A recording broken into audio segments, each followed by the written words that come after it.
طیارہ حادثہ، میتوں کی شناخت میں 1 ہفتہ لگ سکتا ہے، طارق فضل چودھری۔ اسلام آباد میں پمپس اسپتال کے باہر میڈیا سے بات کرتے ہوئے وزیر مملکت برائے کیٹ طارق فضل چودھری نے کہا کہ طیارہ حادثے میں قیمتی انسانی جانوں کے ضیاع پر دکھ ہے۔ حکومت متاثرہ خاندانوں کے ساتھ ہے۔ وزیر اعظم کی خصوصی ہدایت کے مطابق لواحقین کے لیے اقدامات کیے گئے ہیں۔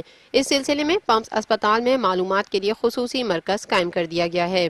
وزیر مملکت کا مزید کہنا تھا کہ ہماری کوششیں ہیں کہ میتیں جلد از جلد لواحقین کے حوالے کر دی جائیں۔ 5 میتوں کی ایو میڈیکل کمپلیکس میں شناخت ہو گئی ہے، جبکہ دیگر میتیں ہیلی کاپٹروں کے ذریعے اسلام آباد منتقل کی جا رہی ہیں۔